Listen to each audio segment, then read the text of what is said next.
Good morning. Morning. Welcome to the Entrepreneurial Journey. I'm Dave Wescott, CEO of TransBlue. This is Dave Lundquist, Executive Director of Enbridge, our nonprofit. And we've got Joel Johnson with us, another Executive Director of Hope Unlimited. Hi How there. are you guys doing this morning? Doing well. Great. Loving the sunshine today. I love the sunshine too.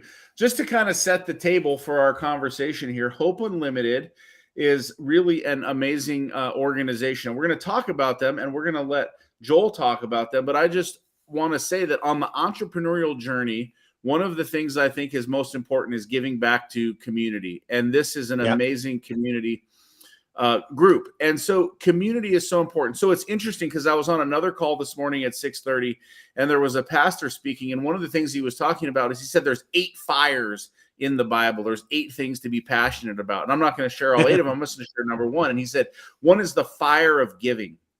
And he told the story and he said, 20 years ago, a guy was in my church and I was given a message about tithing and giving. And he said, the guy right there, he wrote a check for $1,200. 20 years go by and he's practicing giving and he's practicing giving back. And he says, I was able to have, breakfast with this guy again 20 years later. And, we've been friends on and off, whatever. And he says, the guy handed me a check for $100,000. Wow. And it was amazing to see his business grow from one side to the next. And I believe this parallel is absolutely true, is absolutely paramount, that success in business, success in life comes from giving, comes from having a soft heart, comes from having a heart of giving. And that giving attitude, that giving fire, that giving worship, I believe is so, so, so important for anybody in business. Like, I believe you want to take your life and your business to the next level, then give it away. Amen. Right? And see how the Lord will bless you. And so today, this is my favorite call of the month. Not that I don't like the other calls because I like them too, but this is my favorite call of the month because we get to talk about how we give and how we support community. And one of the groups that we support through TransBlue, through Enbridge, is Hope Unlimited. And Hope Unlimited is an amazing group that comes alongside of people in crisis. And you told some stories, and I think the story that resonated most with me, or what resonated most with me, was when you were out at our office and sharing, you said, the policemen and the firemen, they go out and they deal with trauma every single day. And they have to go tell somebody, hey, your dad died. They have to tell somebody, hey, you just lost a sister, you just lost a brother. They have to see someone get burned up, whatever they have to do with. They have to deal with crazy child abuse, whatever they've got to deal with. Now they've got to go process that. Yeah. And then they've got to go home and they've got to shrug it off and they've got to live their own life. These amazing first responders who do so much to keep our lives in order. This is the greatest country in the world because of our first responders.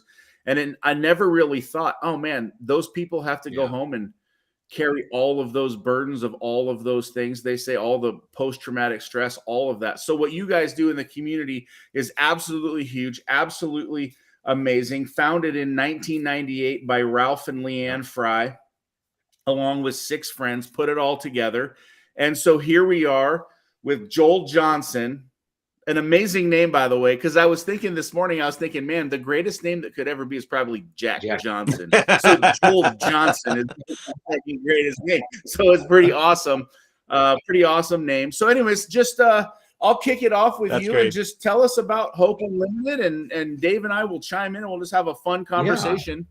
Now that you've heard my spiel about giving back and how it's important as to an entrepreneur. I super appreciate that attitude. I love that idea of just holding everything kind of in an open hand, and just, what comes in can go back out to where there's need and everything. And we are so appreciative of TransBlue and Enbridge and the partnership that we've been able to forge over these last couple of years. So thank you first and foremost. But yeah, you hit it kind of right. That's right on the head. Hope Unlimited started back in 1998, and it originally started to come alongside couples, specifically in their marriages, who were struggling. And kind of at that point, a couple of the marriages that were struggling had to do with first responders. And so our founder had been a chaplain, had volunteered at a chaplain in the south part of Snohomish County for a little while. And so there was just, when he moved up towards the Stanwood area, there was just a need, and there was a natural transition to do there. And so the marriage side of it kind of went one direction, and he stayed on and did the chaplain side of things. And so, yeah, we basically are chaplain and support officers. That aspect of it started in late 2004. And basically we've started with one agency. And I was just kind of sharing beforehand, now we're up to 16 different first responder agencies and one hospital. So we have seen a lot of growth over the last almost 20 years. And it's a good thing in the sense that we're able to help more and more people. But it really just does highlight, and Dave, as you rightly pointed out, just the trauma that our community members experience, that our first responders experience, and that just because there's an event that happens doesn't mean that it doesn't continually affect people down the road, months, years down the road. So, hey, so Joel, I know Hope Unlimited really has like two arms to it. Yes.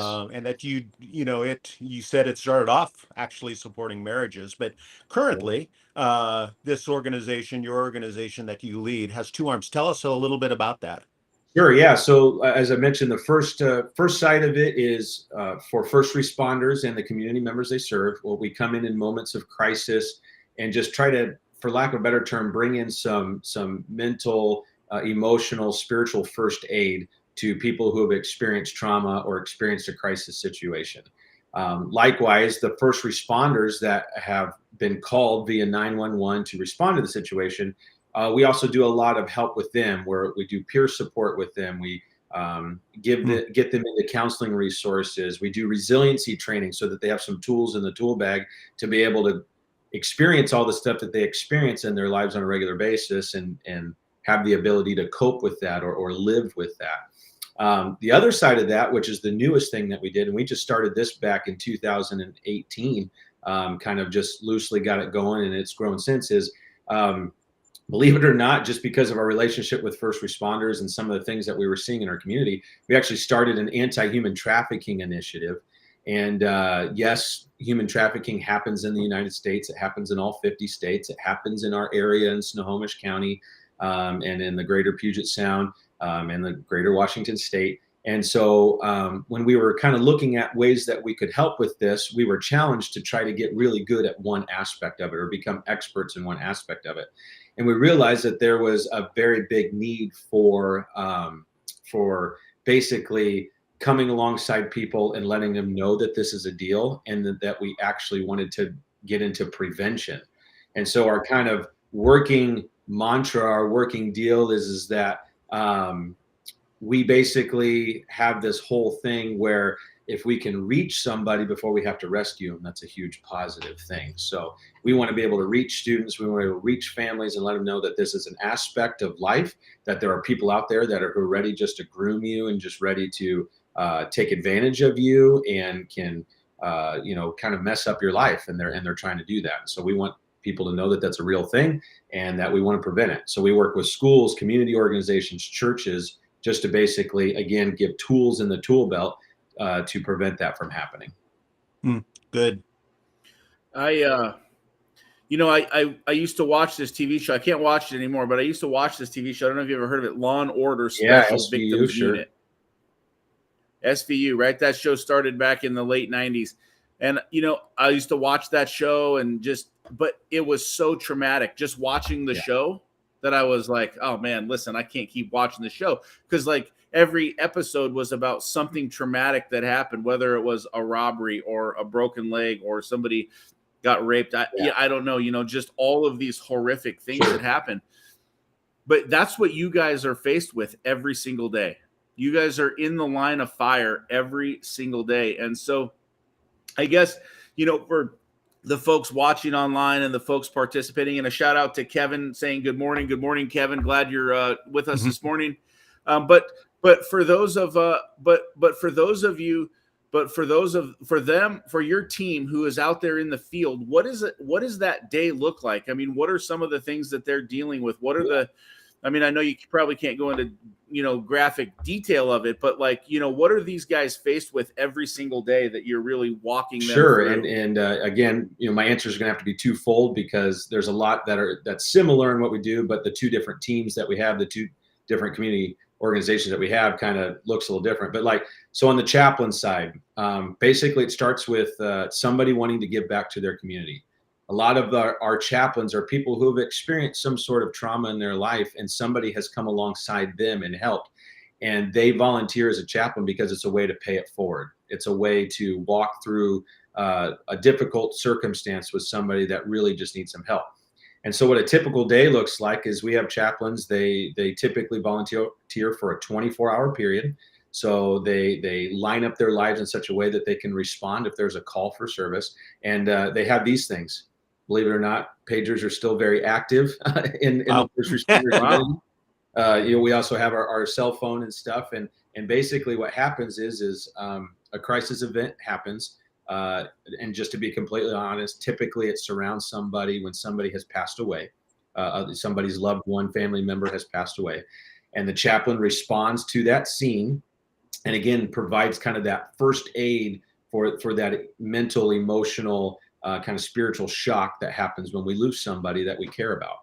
And so they arrive on scene, they interface with the first responders, the fire, EMS, the police side of things. They kind of become a liaison with the family. They help guide the family through next steps. Is the medical examiner going to be involved? Do you guys have any plans, or was there any thought about funeral services and so on and so forth? Hey, here's some other resources. So that's kind of a typical call. Obviously, not every call we go to is typical. There's some that require us to think, just try to, for lack of a better term, think outside the box to help people, get their stuff figured out. So anyways, that's one side of it. On the anti-human trafficking side of it is, again, it's a lot of interface with our first responders, community things. So like our team, who's head by our director of that program, Linda, they go through and just do a lot of presentations. They give a lot of information. Our director, Linda, is retired federal law enforcement. She was with the Department of Homeland Security for many, many years. And so she brings a wealth of knowledge and experience because she worked in anti-human trafficking in Washington, Alaska, Idaho, Oregon, I believe, was her main territory. And so she partners with local law enforcement. She has friends in the FBI, all this kind of stuff. And we just put together a lot of good training material that we adapt to make it age appropriate and share it with students, share it with community members, share it with law enforcement, whatever we can do to help. And so that's kind of a typical day. It's just a lot of really boots on the ground community involvement. Yeah.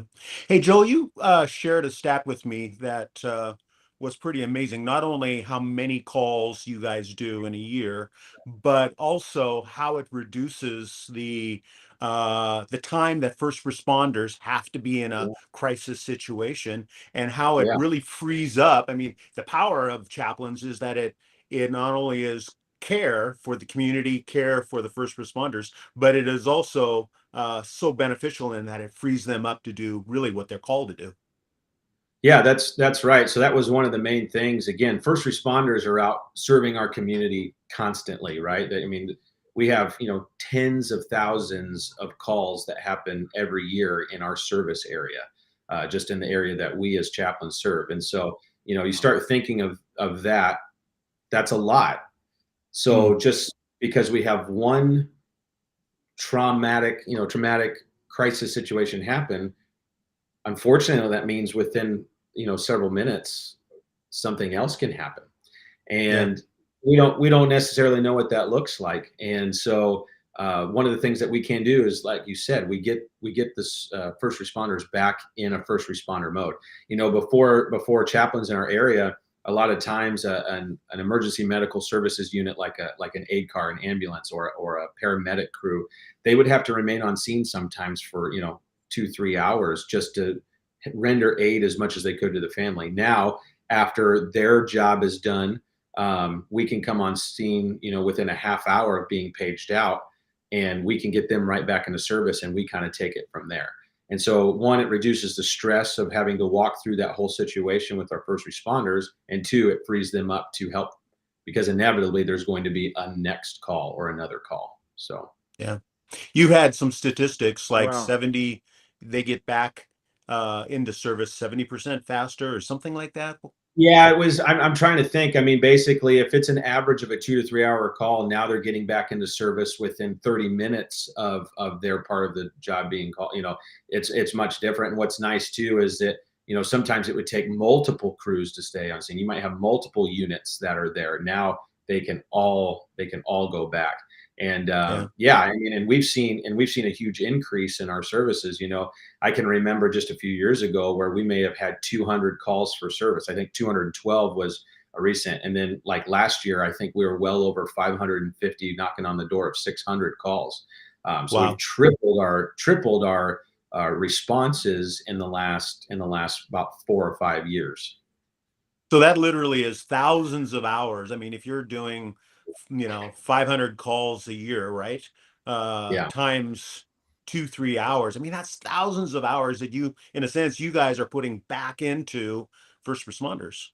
Yeah. And then that's just kind of like the call for service type of deal. We also have on the other side, the fact that we do a lot of the resiliency training. We help a lot with peer counseling and peer support. And not even all of those hours are logged into that, where there's a tough call. And so we'll go back and just do a debrief with them. Some critical incident stress management is one of the tools that we use for that, just to help first responders start coping with a difficult call. Anytime somebody dies, it affects anybody around them, including the first responders.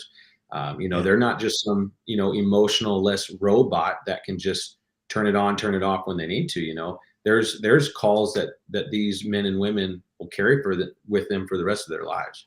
And it's just difficult. So. I mean, for the people who might not know, what is human trafficking exactly? What does that mean? And what is the biggest need around human trafficking? I guess if somebody didn't know what it meant. That's a great question. So human trafficking is basically just another term for modern day slavery. And I think one of the things that we personally have ran into in a lot of our discussions in the community, they'll say, well, slavery ended back in the Civil War, right? Like Abraham Lincoln did the Emancipation Proclamation and slavery was over. And I think in a sense, yeah, systemic racism ended back in the Civil War, but there is still just a huge, or not systemic racism, but systemic slavery ended in the Civil War. But we still see things like based on poverty level, based on race, based on some of that, where people are taken advantage of and forced to either the main two categories of human trafficking are forced labor. So you have somebody who might work on a farm or work in the service industry like a hotel or something like that, and where they're not paid, or they're paid very, very minimal. They're promised the world and that's never delivered, and they just work hours upon hours upon hours. They have no freedom to come and go. They live in substandard situations. And then the other side, which is even more heinous, I feel like, is the forced sexual labor side, where children, men, women are trafficked, bought, sold, used for the sick sexual gratification of people all over the world. And unfortunately, again, it happens within the United States. It's very prevalent. Again, in all 50 states has human trafficking reports, and that's really what it is. And human trafficking can look kind of like prostitution in ways. Human trafficking can look like some of these other things going on, but at the end of the day, it's this bait and switch type deal. I have people that I know of that work, and they deal with people who, for example, say, hey, you come work for me and we're going to pay you this amount and it's going to support your whole family. And then when they get in there, they might pay them that, but then they start saying, well, we're paying for your room, we're paying for your board, we're paying for your uniform, we're doing all this kind of stuff. Now they're making literally pennies, if anything, on the dollar, and they have, maybe their paperwork's taken away, or their freedom is they're kind of kept under lock and key when they're not working, whatever it is. And they're just kind of trafficked amongst different businesses, or if it's the sex industry, they'll go up and down a corridor and whatever it might be. And and they're just used as this forced labor, this forced sexual labor. So Yeah. Is there a drug Wow. component to human trafficking as well? there definitely can be. That is often a tool that's utilized to keep people under their thumb, starting them on drugs, getting them addicted to drugs. And unfortunately, as many of us know, addiction is a powerful thing. And there's not too many things that a person won't do to get their next score or their next fix. And so that is an easy way to continue to help manipulate people into doing what they want them to do. And I'd say one of the biggest components of that too is we find that the most at-risk population again are young people. Maybe that upper teenage year to low 20s, where they came out of a rough family background. They might be homeless, and again, race and socioeconomic status can play a lot of part into that, because quite honestly, people realize that makes them easier targets because they're looking out of ways to get out of that. And again, if I come in and I'm like, Ricky Suave, and I talk really good and I'm really smooth and I start grooming you, I can get you to start down a path that you don't even realize that you're walking down. And then next thing you know, you're stuck, you're caught in the rigmarole of that human trafficking world. Is a lot of first contact via the internet?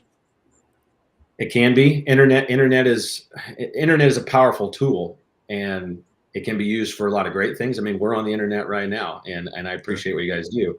But on the flip side of that, it can be used, online, it used to be like online chat forums. Now it's a lot through like apps and online gaming and different things like that, where people just strike up a conversation no different than you would maybe when you were on there.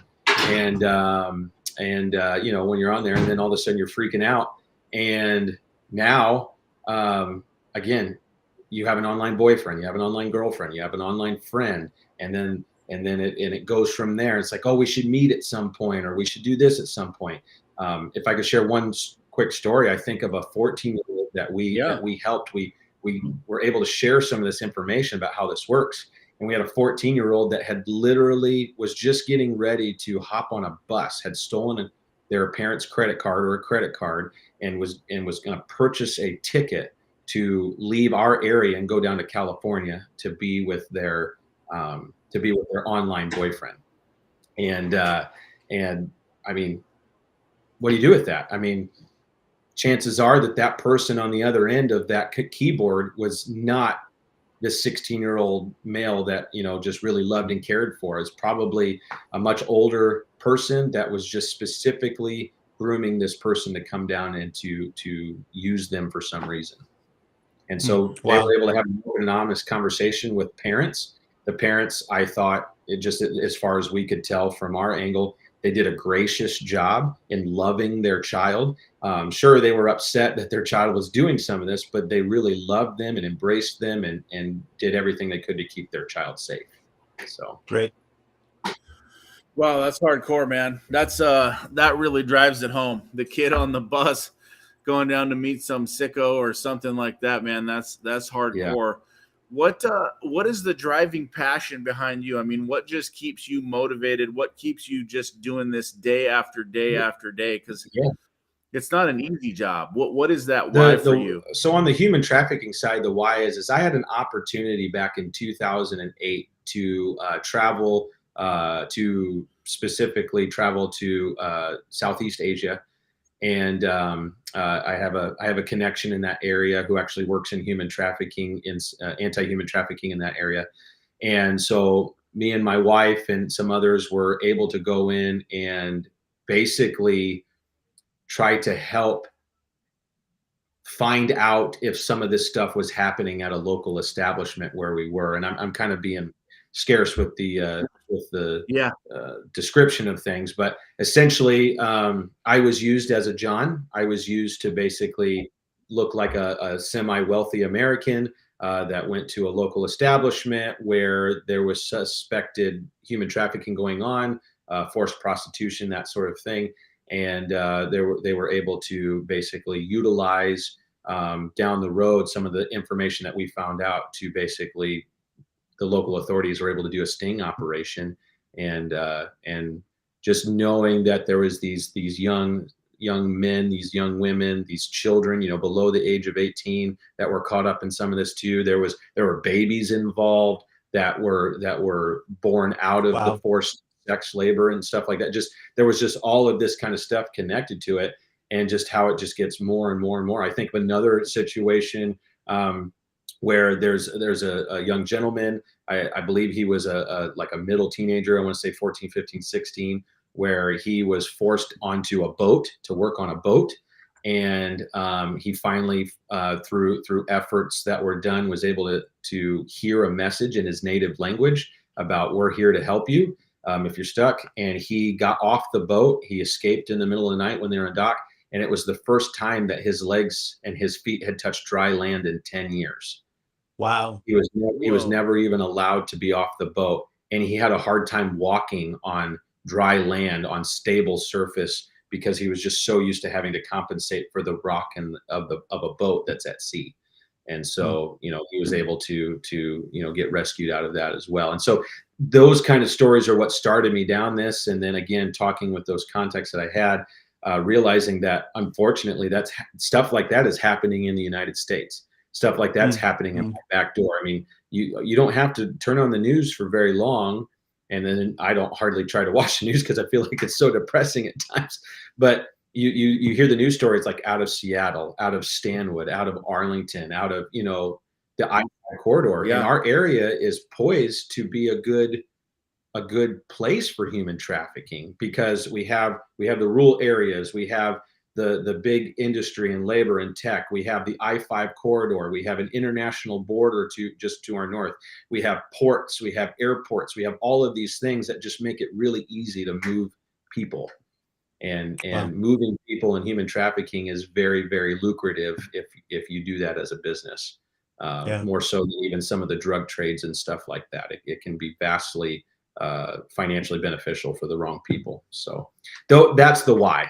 On the that's on the human trafficking side. Just quickly on the chaplain side, basically, I've been a first responder myself for many years. I actually started out as a chaplain, and that got kind of put me into a path for chaplaining and into the first responder. And I just see it and get to live it with these folks every day. And so whatever I can do to help, that's why I do it all. Your first call was on the Oso landslide, if I remember right. That is correct. My very first solo call as a chaplain was a little over 9 years ago. We just came across the 9th memorial anniversary of that for the Oso mudslide. We had just gotten home from the hospital with our daughter that was born, and I got a page, literally got a page, and I get a phone call that says, "Hey, we don't have a chaplain that's super close. You're the closest. We know you just got back. Could you just go check on this? Sounds like the family might just need a little support," because the original call that came out was that just a small slide had happened and it had moved, like basically destroyed a barn, and that the roof of a barn was laying in the middle of the road. Well, obviously getting on scene when the initial first responders got on scene, we realized it was much, much bigger than it was. And so I actually ended up responding 38 days straight to help dig, to help with the discoveries, to help with family members that were coming, and volunteers and the first responders. And so, so that was the first call. That all counted as one call. That was a baptism by fire, Dave. You talked about fire. There's a baptism of fire. Sometimes absolutely. that happens. Yeah. And a lot of good people got lost in that. I knew Ron Diculetti's died in that Oso mudslide, and so just a sad I was thing. having just a brief conversation before it, because I help with the memorial event every year, and I was just having a brief conversation, and it's just amazing to me. You have these 43 individuals, and every year that sphere of influence where I find out where these 43 people had connected to the community and the world around them. It's just amazing. I mean, just you yourself, knowing Mr. Diculettis, and we honored him, and it's just amazing to see that all these people were just loving people in their community, great neighborhood that unfortunately experienced the worst landslide disaster in recorded United States history. So wow. Hey, Joel, how can we help you and your organization? What are some of your needs? So it's a couple of our immediate needs, as always, is we're always trying to find the right people to do this. I would say I would love to just be able to get on a platform like this and say, hey, if you want to be a chaplain, or if you want to help with our anti-human trafficking initiative, give me a call. You have my email, you have my contact, whatever. Unfortunately, we can't do that because it's one of those deals where we have to be very picky about who joins our team because of just some of the stuff that we deal with. And so I'd say that one of the biggest needs is just the ability to train our people so that they can provide the best service to the community as possible. So we have basically a couple of different academies, for lack of a better term. On the chaplain side, we literally send people down to a chaplain academy where it's just this very intense time, a lot of hours in a short amount of time, that basically walks them through a bunch of stuff. We have to provide them with gear, with a uniform and gear and all this kind of stuff, and just outfit them to do that. And then likewise, we basically have like another academy on the anti-human trafficking side where we send them through again just a bunch of training so that they are very familiar with the deal. So biggest need is basically on a chaplain side, just to get their boots on the ground. It can be between $3,000 and $4,000 by the time it's all said and done. And obviously we don't expect them to pay for that. They're already giving of themselves. And so we as a nonprofit raise funds to do that. On the anti-human trafficking side, by the time it's all said and done, it can be $1,000 to $2,000 if they go through everything that they could. And so that's one of the biggest needs. And then practically one of the things that we've just kind of come in contact to is our main computer that's used for design and web web services and all this kind of stuff. It's an almost 8-year-old Mac now, and so we've been trying to figure out. And it's been a good computer, but it's just starting to die and having issues, and so we've been trying to limp it along.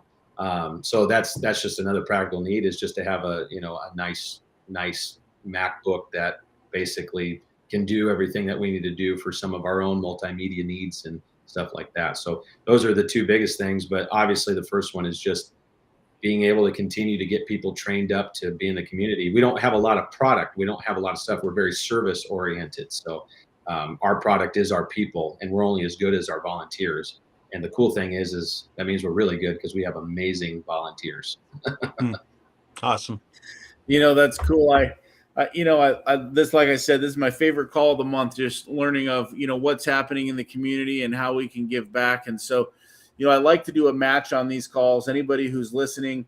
So if anybody who's listening wants to give a match and donate, they need a new computer. They need $3,000-$4,000 each time they go through and train a chaplain.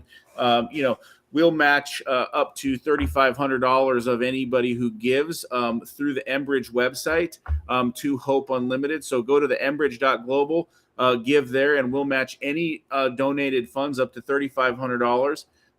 And we'll leave that out there for the next week. So, share this on your social platform, share it, awesome. Wherever you can.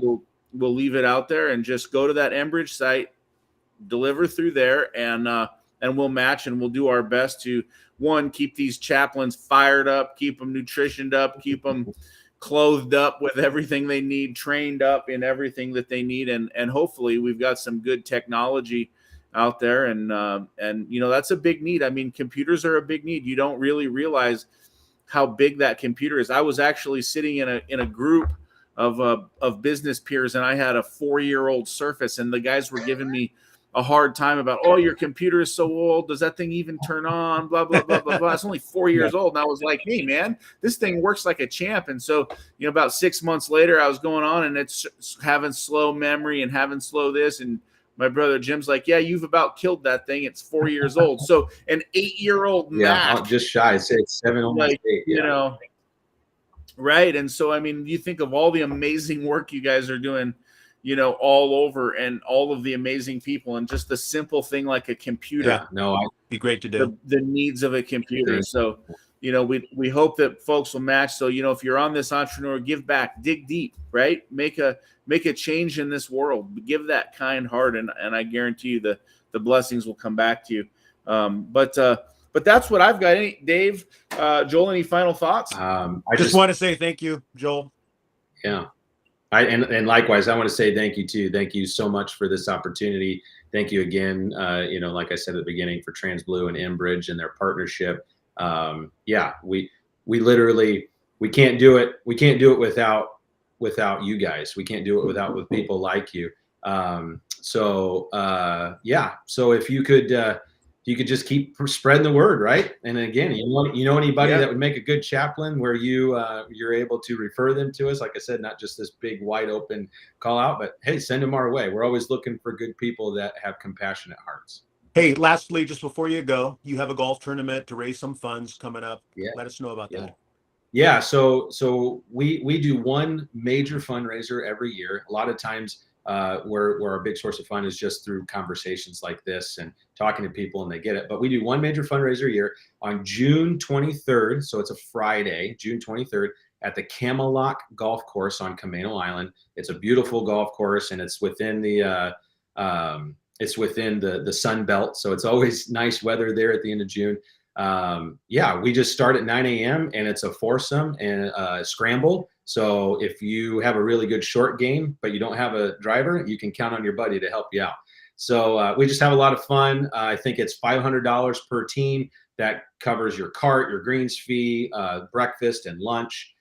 We do giveaways and raffles and awards for best team and longest drive. And Awesome. I can't remember it, but if you can win a hole-in-one, I believe it's on hole number 9 this year, you could win a brand new RV trailer. So Wow. or $25,000 cash. So Wow. believe it or not, we had somebody a few years ago win a pickup truck. They won a brand new Chevy Silverado because they nailed the hole-in-one. So it definitely is a fun tournament, and we'd love to have anybody come out. That's amazing. Fun. Well, thank you so much. It sounds like an amazing golf tournament. Food, breakfast, everything's all thrown in, and it's a great deal. And Kevin says, "Thank you all so much. You guys are blessing our community. Awesome. Thanks for joining in with us, Kevin, today. Super appreciative." And just one more time, we'll just throw it out there. Enbridge.global. That's the website. Right on there. You can find Hope Unlimited. Look up that Hope Unlimited. Donate to them today. We're going to match. Let's help them get that computer. Let's help them be able to staff up. Let's bless this amazing organization that's helping affect and change so many lives. Thank you all for joining in. Thank you for your time today. Have a great day. Thank you guys so much. Thank you. Thank you. Thank you.